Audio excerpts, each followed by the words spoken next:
only original wolf population in the continental United States, and 80% of Minnesotans believe the wolf should be protected. Howling for Wolves is asking Minnesotans to respect our true wildlife manager, the wolf. Their survival is critical to our ecosystems, our communities, and even our economy. As highly intelligent animals with strong social bonds, Minnesota wolves deserve to be protected and admired. Learn more at howlingforwolves.org. Let's live and let howl. Hey, Ogama, I've been hearing a lot about this term, climate justice. What is that? Climate justice is recognizing that the negative impacts of climate change don't affect all people equally. It also means transitioning from a fossil fuel-based economy to a more sustainable future. MN350 is one of the groups that's pushing for this transition to protect our futures. You can even get involved too. That's great, especially since I'm concerned about pipeline projects like Line 3. How can I help MN350? Just find them on Facebook or visit mn350.org. Hey, Cudahy to all my friends and relatives in four directions. This is Robert Pilot of Native Roots Radio presents I'm Awake. I'm here to ask you for your support. Finding honest Native-centered news is not easy. But with your support, we're able to provide accurate information about Standing Rock, Line 3, treaty violations, and COVID-19 in our Native communities. Please visit Native Roots Radio Network on Patreon and donate if you can. That's Native Roots Radio Network on Patreon. Pinigigi, and thank you for your support. For too long, American Indian tribes have faced a competitive disadvantage when litigating against powerful forces. With its American Indian law and policy practice, Robbins Kaplan, LLP, seeks to redefine excellence for high-stakes litigation in Indian country. They have worked hand in hand with tribes to implement the Tribal Law and Order Act, fighting against diminishment of tribal lands and natural resources, and improving public safety on reservations. The Robbins Kaplan American Indian Law and Policy Practice serves tribes and individuals on commercial, government investigations, agency and tribal boundary disputes, as well as personal injury. Founded and led by former United States Attorneys Brendan Johnson and Tim Purdon, their American Indian Law and Policy Practice exists to bring justice to tribal clients whose claims in the past have been dismissed or ignored due to their underdog status. If you or your tribe are facing legal issues, contact robinskaplan.com or call toll-free at 1-800-553-9910. With your AM 950 weather, I'm Brett Johnson. Look for partly cloudy skies overnight with a low around 35, Tuesday partly sunny with a high near 54, and Wednesday cloudy with a high around 51. Crooner's Supper Club is a little piece of old school nightlife in the 21st century. Enjoy music from some of the best jazz artists in 2 elegant indoor venues, plus the outdoor climate-controlled Belvedere tent. Crooners is located just north of 694 off Highway 65 in Moore Lake. More at croonersmn.com. Portions of Native Roots Radio may be pre-recorded. It's a good day to be indigenous. Get up, stand up. They are going to become more brutal. Because all the hippies were trying to be Indians anyway. They're going to become more repressive because it's a matter of dollars and their illusionary concepts of power. Hey, Victor. We must live in balance with the earth. And also with recent happenings at Wounded Knee. I am awake. Hey, Cudahy to all my friends and relatives in four directions. You're listening to Native Roots Radio presents I'm Awake, and I'm your host, Wakanjahari, which means distant thunder. My colonized name and voter's name is Robert Pilot, and we discuss national, local, Native events and news from all over Turtle Island. And as you know, Wendy, Native issues are human issues, and human issues are Native issues. This portion of the show is brought to you by J. Selby's, a plant-based eatery located at 169 Victoria Street in St. Paul. We just had it last night. It was very yummy. Yeah, it was. Hey, we just got a few seconds before we roll into the news. One of the things is we got a big announcement to make about Native Roots Trading Post. We're going to get into that. Also, we got our shots today. Just a lot to talk about today, and happy Native American Heritage Month as always. Hey, let's listen to Ogma in the news right now. Uju Anin, everybody. This is Ogama Ganuikwe with some news here for you from Native Roots Radio. As always, I'd like to start with some news on the Stop Line 3 front lines, and our relatives at Camp McGeezy are in serious need of your support. They continue to fight the Line 3 pipeline and reclaim Indigenous ways and practices. They ask that you come to camp if you are able-bodied, vetted, and vouched. And for more information, you can contact the camp directly for that. You can help build lodges and teepees, participate in ceremony and cultural activities, bear witness as we move forward, and by bringing back the old ways. You can mail items to 1661 Reservation Road, Cloquet, Minnesota 55720. They are in need of large wool blankets, large army tarps, and wool socks, or you can donate directly at Venmo at Camp McGeezy-Winter Funds. Also, if you're paying attention to the U.S. Climate Action Center at COP26 in Glasgow, Scotland, there will be a live stream starting very early tomorrow morning on Indigenous-led resistance on Minnesota's Line 3 pipeline. The panel discussion is going to feature individuals and organizations that have been involved in attempts to stop Line 3, which is, as we know, the tar sands pipeline here in Minnesota. Panelists will share their experience from the front line, from media, legal, academic, and Indigenous perspectives. Speakers include Ashley Fairbanks of the White Earth Nation, who's part of Honor the Earth, Representative Frank Hornstein, who's from the Minnesota House of Representatives, Ellen Anderson from the Minnesota Center for Environmental Advocacy, Julia Nurbund from Minnesota Interfaith Power and Light, Rupali Padkia from McAllister College, Ron Turney from the White Earth Nation, who's independent media, Frank Babeau from Honor the Earth, Shaw, who's the media coordinator at Indigenous Environmental Network. Shout out to you, Shaw, and all the wonderful work that you do. And the live stream will be starting, get this everybody, because of the time difference, it's going to be starting tomorrow morning at 5 a.m. Central Time or shortly there afterward. Make sure that you set those clocks early. It's did we gain an hour or did we lose an hour for daylight savings time last night? I'm not sure. I'm still recovering, clearly, so we must have lost an hour, but it is very early tomorrow due to that time difference. You can watch that live on the Honor the Earth Facebook and other social media sites, so make sure you check out Honor the Earth and follow them for more information. I do have some other awesome local news here for Native American Heritage Month, local by meaning to Minnesota. On Saturday, November 13th from 1 to 6 p.m., the Mille Lacs Indian Museum is having an Indigenous food, foraging, recipes, and cooking event. Again, that's Saturday, November 13th from 1 to 6 p.m. at the Mille Lacs Indian Museum, which is just off of Highway 169 across from Grand Casino Mille Lacs. If you're from Minnesota, you've probably heard the advertisements for how to get there. The event is free and open to the public, and the first 50 visitors are going to receive a copy of the Goodberry Cookbook by Tashia Hart, which is wonderful. It just came out this year. They're going to be having a gathering, a foraging presentation by Linda Black Elk and Luke Black Elk. They're going to air the documentary Gather, which is on Netflix right now. So if you have Netflix or if you're borrowing somebody's Netflix, we all know how that works. There is a really awesome documentary that's on Netflix right now called Gather, and it's about Indigenous food sovereignty and taking practice back through foraging and things like that. They're also going to have the Goodberry Cookbook author Tashia Hart signing her cookbooks, and they're going to have a cooking demonstration and a food tasting and a Q&A. This looks like a wonderful event. Again, Saturday, November 13th from 1 to 6 p.m., free and open to the public at the Mille Lacs Indian Museum. Really want to give that a shout out today. In other awesome news, the American Indian Film Festival kicked off its 46th year, an annual showcasing of films in San Francisco, and that was just on November 5th, which I believe was last Friday. And that is a really awesome event, and this info is coming to you from Indian Country Today, so I want to give them a shout out for all the wonderful news work that they do. So the American Indian Film Festival is the longest running Native American film festival in the country and was started by Native actor Will Sampson, who's well known for his role in One Flew Over the Cuckoo's Nest and his close friend Michael Smith in 1975. The festival in San Francisco has screened over 3,500 films since it was started in 1975. And in 2021, so this year, the festival hosted 126 films, 30 of them competing in 6 categories to include feature, documentary short, live short, animated short, and music video.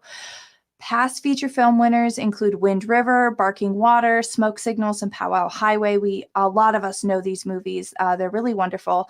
You can follow the American Indian Film Institute or check out their website for a full list of all 126 films and what awards were given, where you can watch them. I mean, it's really quite comprehensive. So make sure you check out the American Indian Film Institute to find out more information and to get a great list of wonderful native made, native filmed, all of those kinds of things for the American Indian Film Festival. I'm really excited to get my hands on as we come into the winter months, some great new movies. You know, movies are really just stories that are told on the screen with pictures. So I always think wintertime is movie time for me. That's how I modernize the story times for winter teaching that I was given. Our relatives in South Dakota are experiencing some embezzlement issues. So I'm really sorry to have to report this, but from the capjournal.com, this week, a federal judge in this past week, a federal judge in Pierre, South Dakota, sentenced 2 more formal officials in the Crow Creek Sioux tribe in a case where 6 tribal officials have admitted to embezzling about $1 million from the tribe's bank accounts. The U.S. District Judge Roberto Lang on this past Monday sentenced Roxanne Sazu, who was a former chairwoman of the Crow Creek Sioux tribe at Fort Sampson, to 5 months in custody and 2 years of supervised probation for being a part of the embezzlement scheme, as well as one other woman. And the sentencing of these 2 women now only leaves the former tribal chairman, Brandon Sazu, to be sentenced in the scheme. So there was 6 people that admitted to over 5 years, from about March 2014 to about February 2019. They admitted to stealing about $1 million from tribal checking accounts, which is just terrible. Tina Gray Owl, who was a former elected council member to the tribe, was actually the first of the 6 to plead guilty, and she did so in August 2019. And as part of her deal, she did name 4 of the other 5 as Confederates to the scheme. Roland Hawks Sr., who is the former elected treasurer of the tribe, was sentenced to 42 months in prison and ordered to pay $325,762.50 in restitution. He had admitted to taking $250,000 to $550,000 in his plea deal. Francine Middledent, also a former council member, was sentenced to 30 months of imprisonment and to pay restitution of just shy of $275,000. And she admitted to taking at least $150,000, but not more than $250,000 in her plea agreement. Jacqueline Pease, of 34, was also ordered to pay about $75,000 in restitution. So, my hearts go out to the Crow Creek tribe and to this really terrible incident that's happening, and that your tribe is able to heal from this really terrible, but from being taken advantage of from your own people, from this terrible instance of lateral violence. So that's all I have for you today. I'm Ogama Ganuikwe for Native Roots Radio, and back to you, Robert. Wow, that was awesome. Hey, we'll be right back after this short break, and Native Roots Radio presents I'm Awake. Stay with us. If you're hurting in your relationship or have been affected by sexual violence, you're not alone. Strong Hearts Native Helpline can help you through these difficult and uncertain times. Strong Hearts Helpline is a free 24/7 confidential domestic dating and sexual violence helpline for Native Americans. Help is available by calling 1-844-762-8483 or by clicking on the Chat Now icon on strongheartshelpline.org. This message is sponsored by the National Indigenous Women's Resource Center.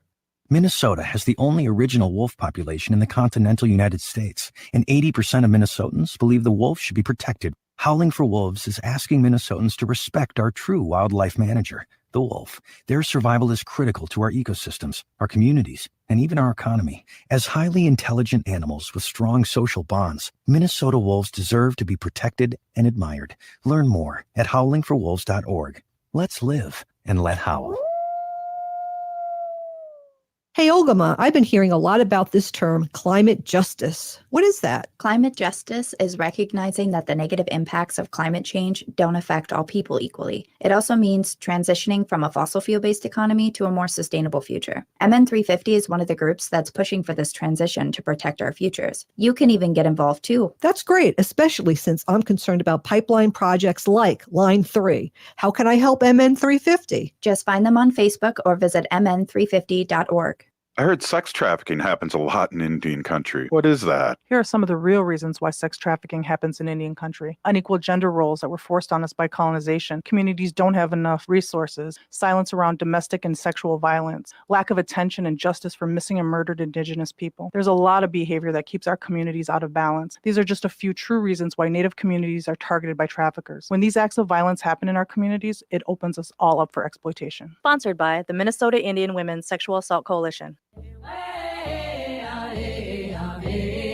Hi, I'm Jane Fonda, and you're listening to Native Roots Radio. Hey, welcome back to Native Roots Radio Presents I'm Awake, and I'm your host, Robert Pilot. This portion of the show is brought to you by MN350, a grassroots organization fighting for climate justice. Always good to hear from Jane Fonda there. Yeah, it is, Give isn't us a it? quick shout out. Absolutely. So, love her. yeah, definitely. She's an icon. Hey, just a quick before we get to the guest, it was pretty exciting today. I got my booster shot We got at our the U. Yep, our Moderna boosters. And a flu shot. And I guess I didn't know if flu shots could be vegan, but we got a vegan flu shot It has too. no egg product in it. Yeah. Oh, normally you can make scrambled eggs with your Well, flu if shot? you're allergic to eggs, then you would get the one without the egg. But since I'm vegan, I request the one without the egg. So we had a great little news there with Ogamon. It was packed, but one of the things I would really want to bring out tonight and bring Mitch along with us and talk a little bit about what's happening in downtown Minneapolis and what's happening with Native Roots Radio and Native Roots Trading Post. I couldn't think of the name here. Welcome, Mitch. Let me unmute you here. And welcome to Native Roots Radio Presents I'm Awake. Hi, you two. Cool. So, Mitch, that's just to give a little backstory. We've known each other for, well, I don't want to say how long, but for a long time. Since kindergarten. Right. I won't say the years. I'll just say since kindergarten. Since 20 years ago we met, in kindergarten. I like that. And we've been following each other, what you do. And, why don't you talk a little bit about what you do and what you've been doing for the past few years, more than few years, but and then we'll talk about our story together that's coming up right now today. We can talk about it. Yes, we're very excited. So I have been working with local makers throughout the United States, but really focusing in the last several years on Minnesota. I was head of sales at the Faribault Woolen Mill Blanket Company, which is the second oldest company in Minnesota to Cargill. 1865, the last year of the Civil War, we were making blankets for our soldiers, and the mill had closed down, and a group of us went back in 2010 and reopened it. And when I was heading up sales for Faribault, I really recognized the local community as a really important customer, whether it was a boutique or whether it was a brand who was just starting. And some friends of mine in New York had a pop-up market 3 times a year called the Pop-Up Flea in Soho. And it started growing. They started going to Detroit and all over the United States. And a dear friend of mine at the time who was running the Mall of America, I would say to her, it's really important that we really focus on our local community. And it would be really fun to see some local, very authentic makers at the Mall of America. And the mall came back to me and asked me if I would be interested in opening up a local makers market. So that's really, as much as I had worked in other places in the United States doing markets, the Mall of America is really what brought me to really learning about Minnesotans and the absolute creative brilliance that we have here in our own state. Yeah. Wow. And then, what I love, and then fast forward to 2019, I believe you worked for the Minnesota Twins or worked with the Minnesota Twins. You want to talk a little bit about that? And then we're going to talk about what we're doing together. Yes. So from the Mall of America, the Super Bowl was here. The host committee called me, asked me if I would put a market together during the Super Bowl. And then the Minnesota Twins had called, and there's been several in between during COVID. I was really focusing on what you and I are going to talk about now, because we had to mask up and stay in and get vaccinated. And I also got my booster 2 weeks ago. So I'm thrilled about that, and flu shot, and I'm good to go. So anyway, we can absolutely talk about your big news today, which is my big news, because I am absolutely, as I just posted on Instagram, to the moon and back to be able to finally announce this. So take it away, you two. Yeah, us are especially, we're really excited. And what we're doing now inside of Dayton's, the former Dayton's in downtown Minneapolis, where Mary Tyler Moore threw her hat, and you can see it in the background, but it has been around for a long, long time, and a staple in downtown Minneapolis and Nicollet Avenue. We are opening up basically a pop-up store called a Native Roots Trading Post, and we have outreach to many artists across the country, and local people and local Native artists, and it's going to be an all Native centric trading post with art, pictures, photography, beading, Soaps, ribbon, candles, right? scarves, all kinds of beautiful Native American made by hand, beautiful items. So we're really, really excited about it. What, and really, Mitch, what we want to talk about too is the other 30 people. There's going to be 30 other local businesses in this place. Can you talk a little bit about that? And then we're going to get right back into what we're doing. But we're really excited. We're blasting out. We're still looking for vendors. We're looking for wholesalers to really promote the Native art and the Native culture. We're still here. We're going to have a teepee in there. We're in the beautiful JB Hudson room, which used to be a jewelry store, and we're just really, really excited. And we're going to have Misko on next too, and she's going to manage the store, so that's going to be exciting to hear from her. And the opening day is November 18th, so it's coming up soon. We have a lot of work to do, but we're really excited. Yes, exactly. we are. Ribbon cutting at 10:30 on the 18th. We'll be there. We'll be there, and then there's a soft opening, a secret opening that with the press, and I think President Biden's coming too, but we're not supposed to say anything. But maybe we can get him some fry bread or something. Yeah, maybe. But yeah, Mitch, did we miss anything? We're excited. We're like crazy business, busy. Yeah, talk about the other vendors who will be in this space. Yeah, well, if you guys don't mind, I want to elaborate on the other vendors, because you're all a collaborative unit, which is how I put markets together. But Wendy and Robert, let's back up a little bit, because what was really fascinating to me is that I curate markets, and I truly curate. I go to every local art festival. I go to church basements. I go everywhere that I can, the state fair, to find not just those brands that are local and so well known in Minnesota, but more of the unknown brands. And a few years ago, Robert, you had reached out to me. I think you were just curious about, like, what are you doing? What do you do? You post these pictures of markets and different events that you go to.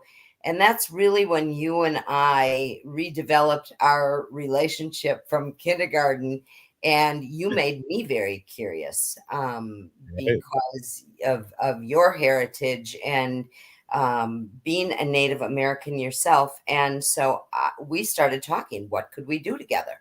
So when Dayton's called me and said, we are bringing back the department store, we'd like to ask you if you would be the curator, I called you, and that was one of the most exciting calls I've made doing this job with any market, because I don't know that it's ever been done to the extreme that you are going to be doing it in Dayton's, locally in Minnesota, at least.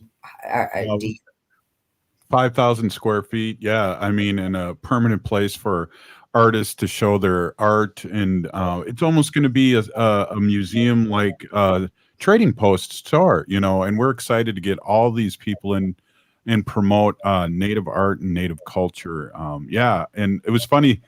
We invited you. We did a live show Saturday at Marlene's church, and at the same time there was like a, I don't know what a flea market kind of thing. Yes, yes, It's like, what is this? It's a whole nother world, right?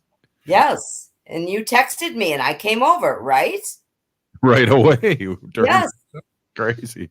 That was so fun. And that was really my first entree into your fascinating world, and really how grassroots you are and how moving that is, because it's so real. And then in addition to having Native Roots Trading Post, we do have 30 other local makers that are extraordinarily talented. I have a furniture maker, Grass Lakes Furniture, from Owatonna, and a pottery that has a pottery gallery studio on West 7th called Pig's Eye Pottery, named after St. Paul, of course. Right. And several other makers. So there's kind of, even though we're all together, you guys have this extraordinary JB Hudson space. The other brands will be in the old Dayton space, which were women's accessories and cosmetics with the old Waterford crystal chandeliers. And when you think that Dayton's has been standing since 1902, I think you guys can let me know. I think they did a phenomenal job of renovation of this building. Well, what do you think, Wendy? I think they did. It is absolutely beautiful. It really is. And we're so excited to get in there, get all the merchandise in there, presented in a beautiful way, and just have fun and do this. Yeah, like Wendy said, feels like it's a really, really good way to promote artists and our local and national Native artists all over Turtle Island. So we'll be talking about that a lot in the coming weeks. But really, Pinigigi, thank you so much, Mitch, for coming on and talking about this, because this I see Misko's on deck here, so it's great to see her. She'll be up next, and we're going to talk about a little bit more about the store, because she'll be running it, and we have her fingers crossed. She's going to do great. So, hey, again, thank you, Mitch. You're listening to Native Roots Radio Presents I'm Awake, and we'll be back after this short break. Stay with us. If you're an Indigenous person who has thought about going to college or completing your degree, then North Dakota State has a great event for you coming up. Thursday, November 18th is Indigenous Student Visit Day at North Dakota State University. The event is for Indigenous community members who have an interest in attending North Dakota State. Throughout the day, you'll get a tour of the campus, have a chance to connect with current students, professors, and staff members. You'll also learn about support services, financial aid, the application process, have optional breakout sessions, and more. Since the health and safety of the community is important at North Dakota State, face coverings are required in all classroom settings and strongly recommended in all indoor spaces when social distancing cannot be maintained. So take the opportunity to further explore your education options with Indigenous Student Visit Day at North Dakota State University on Thursday, November 18th from 10 a.m. to 2 p.m. Register now online at ndsu.edu/visit and then click on the Weekend Visits tab to find Indigenous Visit Day. Again, search NDSU Indigenous Visit Day at ndsu.edu/visit. Hey, Wendy, what are we doing for dinner after the show? How about we go to J. Selby's on 169 Victoria Street in St. Paul? They have a delicious plant-based menu that's compassionate and environmentally sustainable. I'm getting their spot-on vegan Big Mac, the dirty secret. You can pick up and they deliver within a 5-mile radius, or you can call them at 651-222-3263 or visit jselbys.com. Well, you sold me, Wen. Let's go order at J. Selby's tonight. I'm hungry. Hey, Minnesota, this is Tom Hartman. Catch me during your lunchtime on AM 950 from 11 to 2. Find more information and the live stream at am950radio.com. Hi, my name is Frank Brown, owner of Minuteman Press Uptown. We're not just another print shop. We give back to the community and stand up for social justice. At Minuteman Press Uptown, we understand Black Lives Matter and know love is love. We're the only minority-owned and proud union print shop in the state. And while we take pride in our work with over 100 plus years of industry experience, we also know it's important to be involved in our community. We're active in the Twin Cities, fighting for racial, social, and economic justice. We believe our employees are vital to our success. That's why we pay a living wage with benefits. This is Chad, owner of AM 950. Minuteman Press's graphic design team took our ideas and turned them into an eye-catching promotional piece that was professional, and they far exceeded my expectations. And we sure love that they share our progressive values. They can help with direct mail, signs, promotion, and any other printing needs. Work with the graphic design and print team that AM 950 trusts, Minuteman Press Uptown. Call 612-870-0777 or visit mpuptown.com. For too long, American Indian tribes have faced a competitive disadvantage when litigating against powerful forces. With its American Indian law and policy practice, Robbins Kaplan, LLP, seeks to redefine excellence for high-stakes litigation in Indian country. They have worked hand in hand with tribes to implement the Tribal Law and Order Act, fighting against diminishment of tribal lands and natural resources, and improving public safety on reservations. The Robbins Kaplan American Indian Law and Policy Practice serves tribes and individuals on commercial, government investigations, agency and tribal boundary disputes, as well as personal injury. Founded and led by former United States Attorneys Brendan Johnson and Tim Purdon, their American Indian Law and Policy Practice exists to bring justice to tribal clients whose claims in the past have been dismissed or ignored due to their underdog status. If you or your tribe are facing legal issues, contact robinskaplan.com or call toll-free at 1-800-553-9910. With your AM 950 weather, I'm Brett Johnson. Look for partly cloudy skies overnight with a low around 35, Tuesday partly sunny with a high near 54, and Wednesday cloudy with a high around 51. Crooners Supper Club is a little piece of old school nightlife in the 21st century. Enjoy music from some of the best jazz artists in 2 elegant indoor venues, plus the outdoor climate-controlled Belvedere tent. Crooners is located just north of 694 off Highway 65 in Moore Lake. More at croonersmn.com. Hi, this is Representative Sharice Davids from Kansas. I'm Ho Chunk, and you're listening to Native Roots Radio. We are Elusive Nation. Hey, welcome back to Native Roots Radio Presents I'm Awake, and I'm your host, Wakanja Hade. This portion of the show is brought to you by the Minnesota Indian Women's Sexual Assault Coalition. I'm on the phone right now. My niece is in New York. She's at the hospital, and she's having contractions. Oh, wow. So I'm a little bit I'm like looking at my phone. I'm watching for texts. I'm getting updates. So if you find it in your heart, just say a quick little prayer for my niece, Lindsay, that she has a safe and quick delivery. Is it a boy or girl? Do we know? They don't know. They're Robert waiting. They're waiting for the name. baby to be born to find out. Robert is a strong name for a boy. I just want to throw that out there. If they're listening in between contractions. Hey, we're just had Mitch on talking about Native Roots Trading Post in downtown exciting. Minneapolis and the old Dayton's building. And when we're approached, we both are so busy. I have a full-time jobs besides doing a radio 5 days a week after my other job. But we thought, who could we get to run this store? Who could be the face of the store? Right. And I'm retired and I do have the time, but I don't have any type of knowledge to do that type of work. And we needed somebody really smart and savvy. Yeah, smart is right and correct and knows the stuff. So, I had the opportunity for teaching high school for 26 years before I started working for My Nation this past June or July. And I'd known this young person for 4 years and just rock solid. And we're so happy to have her aboard and on the show. And she is the manager of Native Roots Trading Post. Welcome, Misko. Who? Really, really staticky. Wait, go ahead. Yeah. Come right back because I think something's wrong with your audio. You sound like an alien. Come right back. So leave and come back. Yeah. Yeah. So we'll wait for Mishko. And okay, there go we ahead. Go. Oh, there you go. Sound good now. I had my headphone in. But hi, it's good to see you guys again. Go ahead and introduce yourself to the world here.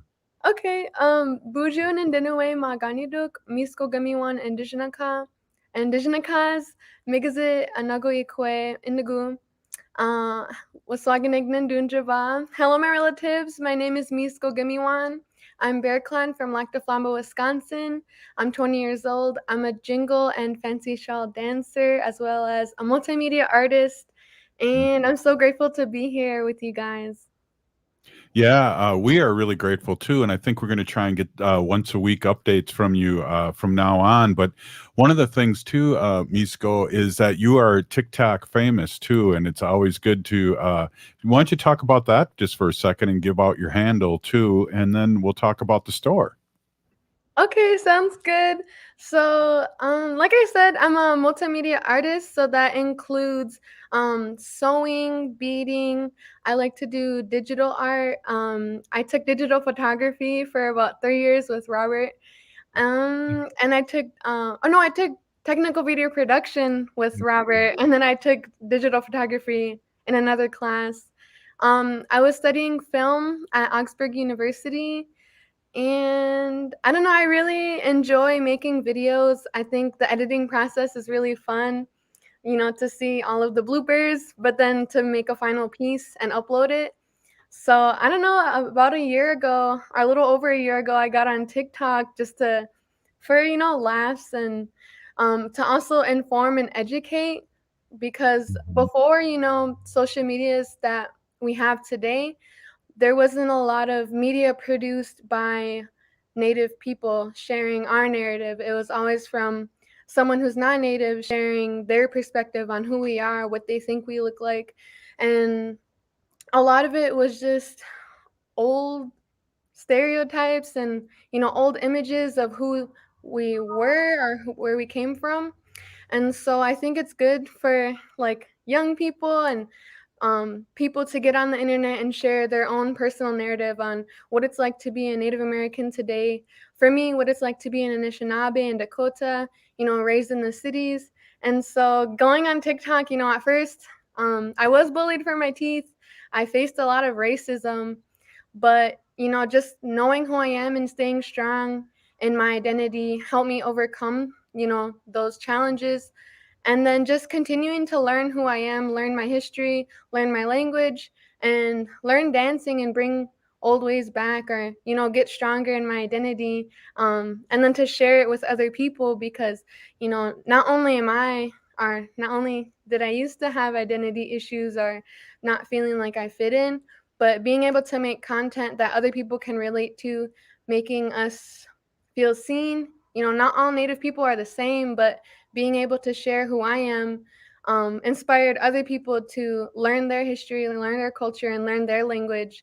And then just to see someone who looks like them on the internet and joke around about things that Native people joke about, and then educating on dancing history and everything. So I'm grateful that I have a platform, and I hope to grow it, and I hope to keep educating on our histories and our culture and our people, and raise awareness about activism and art.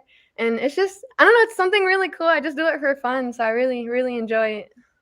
Well, in all seriousness too, I think TikTok, one of the interesting things about TikTok, I don't post, but I look at it all the time, is the Native American influence. And you're right in there. You got 100,000 people watching you, don't are following you, isn't it roughly? Or how much is it now? I haven't even.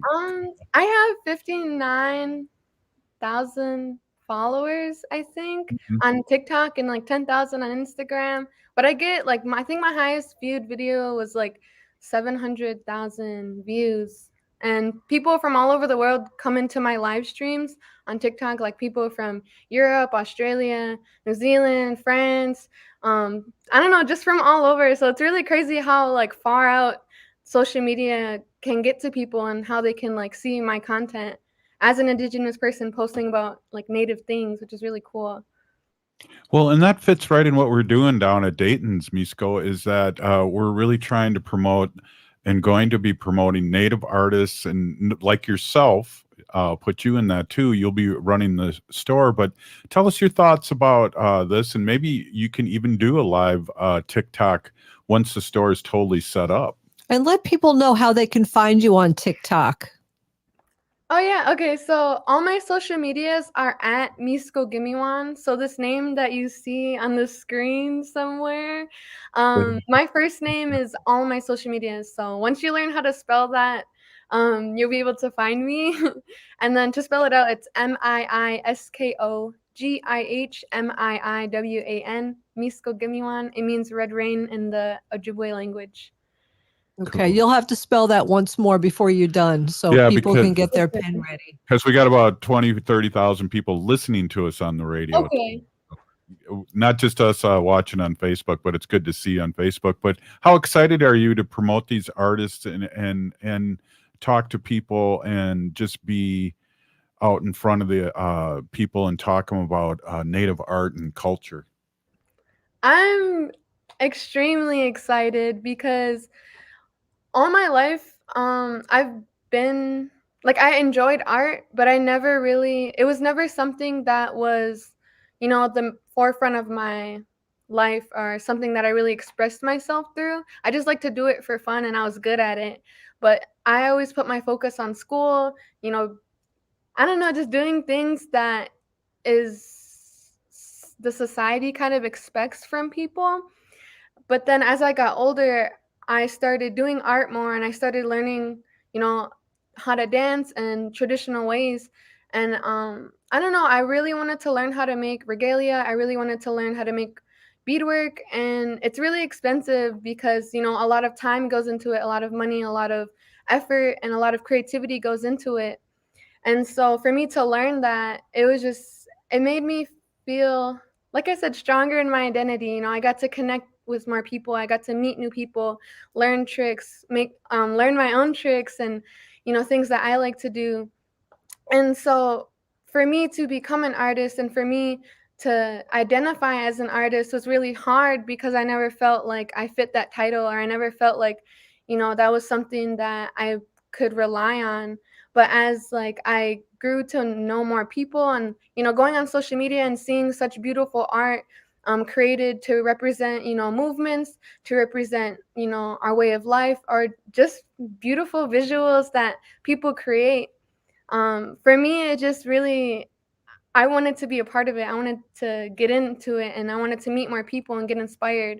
And so for this store to actually open up and give artists opportunities to, be able to make a living on their art or be able to, get their art out there.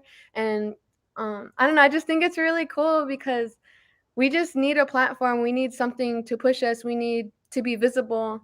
And I don't know, in history, a lot of the art that's out there was kind of misrepresented us. And for us as Indigenous people, like I said, we're rewriting our own narratives. We're showing these people who we are. We're showing these people our art forms and how we identify ourselves through art.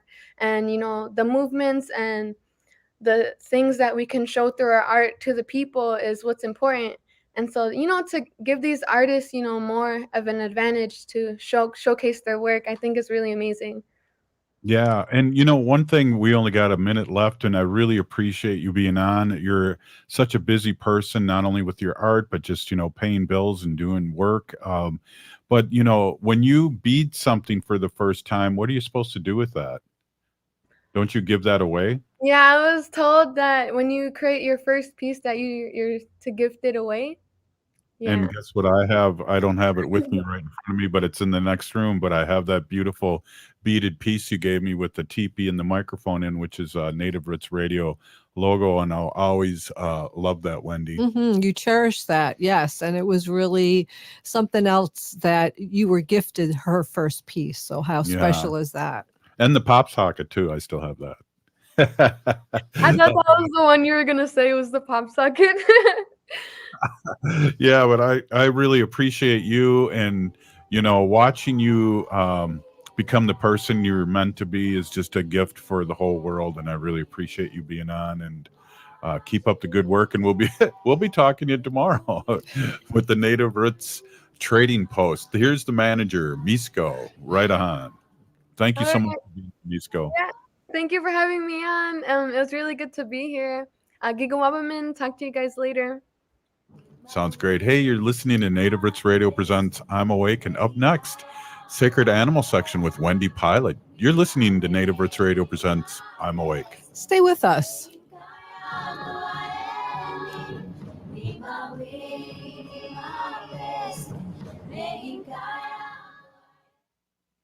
tribes have faced a competitive disadvantage when litigating against powerful forces. With its American Indian law and policy practice, Robbins Kaplan, LLP, seeks to redefine excellence for high-stakes litigation in Indian country. They have worked hand in hand with tribes to implement the Tribal Law and Order Act, fighting against diminishment of tribal lands and natural resources, and improving public safety on reservations. The Robbins Kaplan American Indian Law and Policy Practice serves tribes and individuals on commercial, government investigations, agency and tribal boundary disputes, as well as personal injury. Founded and led by former United States Attorneys Brendan Johnson and Tim Purdon, their American Indian Law and Policy Practice exists to bring justice to tribal clients whose claims in the past have been dismissed or ignored due to their underdog status. If you or your tribe are facing legal issues, contact robinskaplan.com or call toll-free at 1-800-553-9910.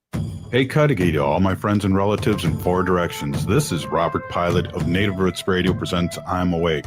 I'm here to ask you for your support. Finding honest Native-centered news is not easy. But with your support, we're able to provide accurate information about Standing Rock, Line 3, treaty violations, and COVID-19 in our Native communities. Please visit Native Roots Radio Network on Patreon and donate if you can. That's Native Roots Radio Network on Patreon. Pinigigi, and thank you for your support. Hey, Ogama, I've been hearing a lot about this term, climate justice. What is that? Climate justice is recognizing that the negative impacts of climate change don't affect all people equally. It also means transitioning from a fossil fuel-based economy to a more sustainable future. MN350 is one of the groups that's pushing for this transition to protect our futures. You can even get involved too. That's great, especially since I'm concerned about pipeline projects like Line 3. How can I help MN350? Just find them on Facebook or visit mn350.org.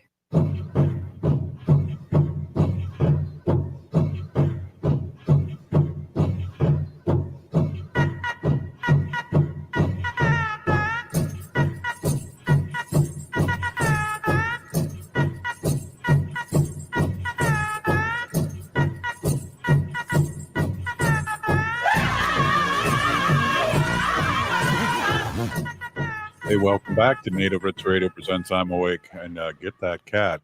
That cat's going to turn something off. This portion of the show is brought to you by Howling for Wolves, protecting wolves for future generations. I'm giggling here because Lucy, our cat, just jumped on the table and literally put her face. She's turning computers off and She stuff. wants to be on camera. So anyway, come on, Lucy. Oh, there she just. Oh, there she goes. Okay, here she goes. Yeah, she's very, it's always this portion of the show that she jumps up on. She must know that it's a sacred animal. She thinks she's section. a sacred animal, I think. She is a sacred animal. She definitely is a sacred animal. Definitely. Yeah. So, hey, that was great. That's just before we're really we get into excited about the store. We got our daughter, Jelaine, who's working there. She'll be there 2 days a week. So we're so incredibly happy to have her. Her husband and her brought when we did the teepee thing. Remember the last show? It's like the teepee's too tall. We couldn't talk about what that was. We brought the teepee into the space and in 16-foot ceilings, and it was a full-size teepee, meaning it could have probably slept. Now that I think of it, at least 6 to 8 people in there, and I thought it would fit. But the teepee poles would not fit because they were way too long. But that's also being that long and it's that wide. Wide, too. yeah. So we're excited. Native Roots Trading Post that the Dayton's Misco will be the manager, and our daughter will be working there. We'll be in there, in and out of there too. We have other people working there. 5,000 square feet of art and beading and just native centric stuff. And a smaller teepee. Yeah, and Winona LeDuc stuff's going to be there, and she does that hemp noodles, and we don't know how much. It's called hemp pasta. So I'm actually going to cook some to see what it's like, how much, how long you have to cook it for, and just check it out, because I do love pasta, and this will be interesting. And you see, I got our new affiliate, OJB. Yep. 88.9 FM in Wisconsin, the deep Wisconsin. And it goes 100,000 watts all the way to Michigan and the moon, I think, too. That'd be great. So they're a great affiliate. And thank you for all the swag because, I love t-shirts, Wendy. Yeah. And before I even talk about what I'm talking about, because I could make this really short, to the point, my animal section. Oh. But I think it's really important to let everybody know that, you mentioned it earlier that we got our Moderna COVID booster shots today and our flu shot. So I feel great. I think it's really, really important. I hope that I have an immune response. If I have a good immune response, I'm going to feel a little under the weather, and that's okay. That's my body's way of recognizing the shot in my body, and it will build an army for the real thing when it passes my way. So, well, I didn't feel that bad on my second shot. Neither did I. I felt a little sleepy, and I think, if I walk too much, I felt the same way because I'm old. Exactly. It's like, am I old or I got to take a nap? Exactly. But we encourage everyone to get vaccinated and get the booster and have your kids do it and protect everybody. Yeah. Yep. So take it away, kiddo. Yeah, absolutely. My name is Hanaji Hihani. As most everybody knows by now, that means cares for them. And I was given that name by my Dega, Curtis. And as always, Curtis, thank you very much for that heartfelt name. It really means a lot to me. Every time I say it, it really resonates with me. But I have an article here today, and it is from ksat.com. And it's an article written the October 29th. It's an update, and it's written by Mary Clay Patent. And it's good news. I love to share good news on the air. It's a great day. And here's a new law that's going to be passing. Chaining a dog outside will be illegal in Texas starting in 2022. So animal rights advocates are celebrating a new Texas law that is catching up to a San Antonio ordinance that has been in place for years. Starting January 18th, 2022, unattended dogs will no longer be allowed to be restrained with chains or heavy weights outdoors in the state of Texas. The practice has been banned in San Antonio city limits since October of 2017.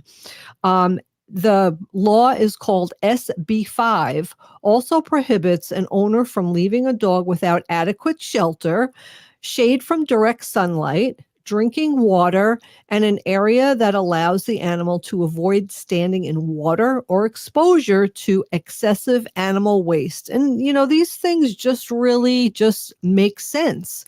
It's common sense, and it just makes sense. And it just kind of astonishes me sometimes about these bills and ordinances that we have to pass that just kind of just make common sense. I don't know.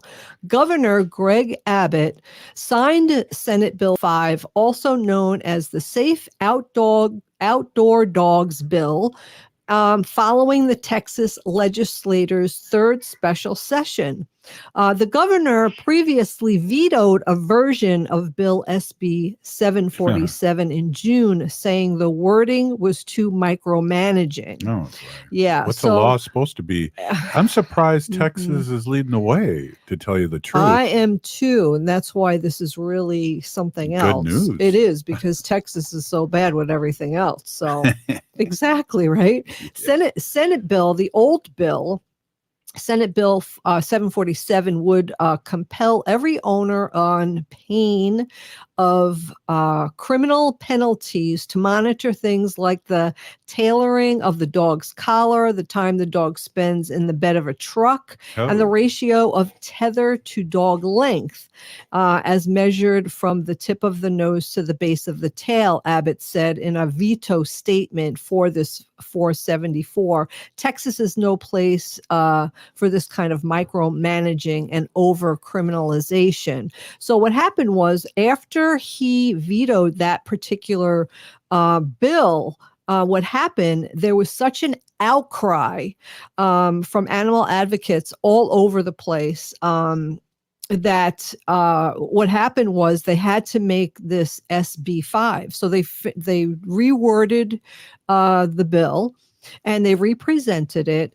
But you know what? If it wasn't for all the animal advocates and activists and all the people calling this governor so angry that he vetoed that bill, that they revised it, and now the bill SB5 is passed. And as of January 18th, 2022, no dogs will be allowed to be outside unattended and chained up 24/7. It's not going to happen. The other thing that this is going to be too is that they had a law saying that if an officer sees a dog that's in really bad shape, the officer had to wait 24 hours to go and get the dog or do something and help the dog. But now with this SB5, the officer won't have to wait. He can go in there right away. He doesn't have to wait the 24 hours and he can go and get the dog. So this is really good news.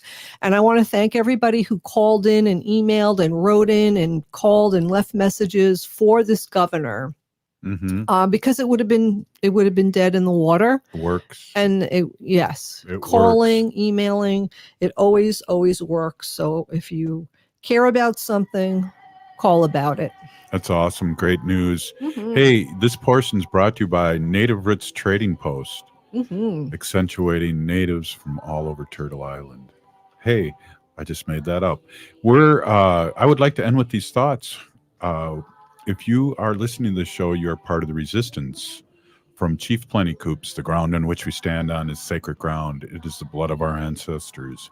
We need to resist, divest, join a group, mask up, and run for office. We're still here. We are the 7th generation. Free Leonard Peltier.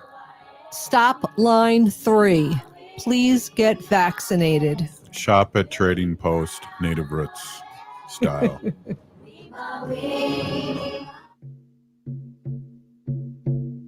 When we heal from our traumas, when we